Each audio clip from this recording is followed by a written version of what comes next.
मेवाड़ साम्राज्य 734 ईस्वी में जब से चालू हुआ है, क्या क्या ग्रहों का असर हुआ है, कैसे कैसे डेवलपमेंट हुए हैं, यह देखने की कोशिश है। 734 ईस्वी एक योद्धा और धर्म का साम्राज्य जन्मा। ग्रहों का प्रभाव उस समय कैसा पड़ा? इस योद्धा का नाम था बप्पा रावल। सबसे ज़्यादा असर था मंगल का, साहस और योद्धा की ऊर्जा का प्रतीक। गुरु का भी असर सबसे ज़्यादा, धर्म और आध्यात्मिक परिवर्तन। शनिदेव का असर, स्थायित्व और दीर्घकालीन जिम्मेदारियां। और इस तरीके से यह एक ऐतिहासिक साम्राज्य बना।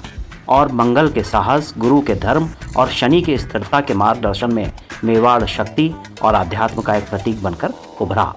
सबसे बड़ा महत्वपूर्ण हल्दी घाटी का युद्ध 1576, महाराणा प्रताप, जिन्होंने एक ऐसा जांबाज युद्ध किया कि आज तक इतिहास में अमर है। हल्दी घाटी का युद्ध जो धर्म के लिए एक संघर्ष था, और ग्रहों का जो उस समय प्रभाव था, सबसे ज़्यादा जो ग्रहों का प्रभाव उस समय पड़ा वो मंगल, महाराणा प्रताप की वीरता और आक्रामकता का प्रतीक, शनि जिन्होंने धर्म की रक्षा और सहनशीलता के लिए संघर्ष। और इस प्रकार इस युद्ध ने जो सबसे ज़्यादा, युद्ध में मंगल ने युद्ध भूमि में साहस भरा और शनि ने धर्म की रक्षा के लिए सहनशीलता और स्थायित्व सिखाया। इस युद्ध के बाद अरावली के जंगलों में निर्वासन 1576 से 84 तक। ये जंगलों में जब महाराणा प्रताप रहे, उन्होंने 1576 से 1584 अरावली के जंगल में संघर्ष किया।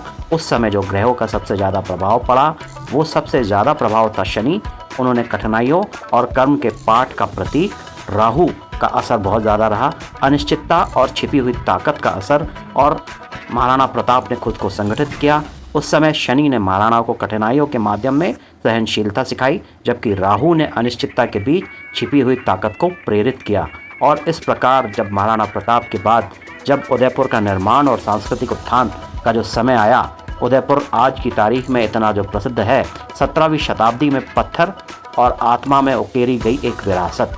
उस समय जो ग्रहों का 17वीं शताब्दी से प्रभाव जो सबसे ज़्यादा पड़ा वो था शुक्र, कला और सांस्कृतिक समृद्धि का प्रतीक। उसके बाद गुरुदेव, आध्यात्मिक और भौतिक समृद्धि का प्रतीक। और इस प्रकार एक बहुत समृद्ध साम्राज्य की स्थापना 17वीं शताब्दी से बनी। शुक्र ने अदिति सुंदरता को प्रेरित किया और गुरु ने आध्यात्मिक और सांस्कृतिक समृद्धि को बढ़ावा दिया। इस प्रकार भारत की स्वतंत्रता के समय मेवाड़ का जो संक्रमण काल था 1947, जब भारत आज़ाद हुआ, उस समय जो ग्रहों का असर रहा, जो 1947 में मेवाड़ के लिए एक नई शुरुआत का समय जब हुआ, उस समय जो ग्रहों का प्रभाव सबसे ज़्यादा पड़ा, वो जो ग्रहों का प्रभाव था शनि, जिन्होंने जिम्मेदारी और अनुकूलन का प्रतीक। शनिदेव प्लूटो, उस समय परिवर्तन और आधुनिक धरोहर संरक्षण का प्रतीक। प्लूटो और शनि का जो दौर उस समय से चालू हुआ 1947 से, शनि की स्थिरता और प्लूटो का परिवर्तन ने मेवाड़ को एक सांस्कृतिक प्रकाश स्तंभ बनाने में मदद करी। अभी जो सबसे बड़ी चुनौती 1984 से जो चालू हुई, राजघराने में विवाद। नवंबर के महीने में जो राजघराने में विवाद जो हुआ, 1984 में दीवारों के भीतर संघर्ष, आंतरिक जो राजघराने में विवाद हुआ, उस समय जो ग्रहों का प्रभाव शनि, कर्म का पाठ और धैर्य का प्रतीक। शनिदेव का असर सबसे ज़्यादा रहा। राहु भ्रम और अहंकार का प्रतीक। राहु का असर उस समय बहुत ज़्यादा रहा, और राहु के असर से जो पारिवारिक विवाद की स्थितियां निर्मित हुई। शनि के कर्म और राहु के भ्रम ने मेवाड़ के राजघराने में अशांति फैलाई, जिसमें धैर्य और संतुलन की परीक्षा हुई। ये 1984। अभी 2024 में भी 7 नवंबर में पुनः यह विवाद उत्पन्न हुआ। राहु की स्थिति इस समय भी रही, और राहु का जो समय था 2024 में मेवाड़ की एकता की परीक्षा है। अपने आपसी संघर्ष को अगर ये मिटा के एक नया रास्ता बनाते हैं तो आने वाला समय बहुत अच्छा हो सकता है, क्योंकि सूर्य शक्ति संघर्ष का प्रतीक। इस समय शनि संतुलन और कर्म की परीक्षा का प्रतीक, और उसके बाद राहु भ्रम और बाहरी दबाव का प्रतीक।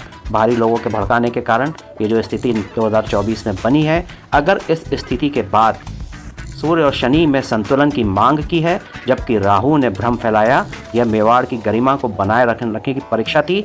और पुरानी समस्याओं का समाधान जो है 2030 तक हो सकता है। और अगर ये एक समझदारीपूर्ण निर्णय लेते हैं और अपनी समस्याओं को सुलझाते हैं, तो दुनिया भर में मेवाड़ की विरासत का उत्सव 2030 के बाद बहुत अच्छा हो सकता है, बशर्ते ये अपनी विरासत का ज्ञान लें। और गुरु ज्ञान विस्तार और वैश्विक प्रभाव का प्रतीक 2030 से, प्लूटो सांस्कृतिक पुनरुत्थान का प्रतीक।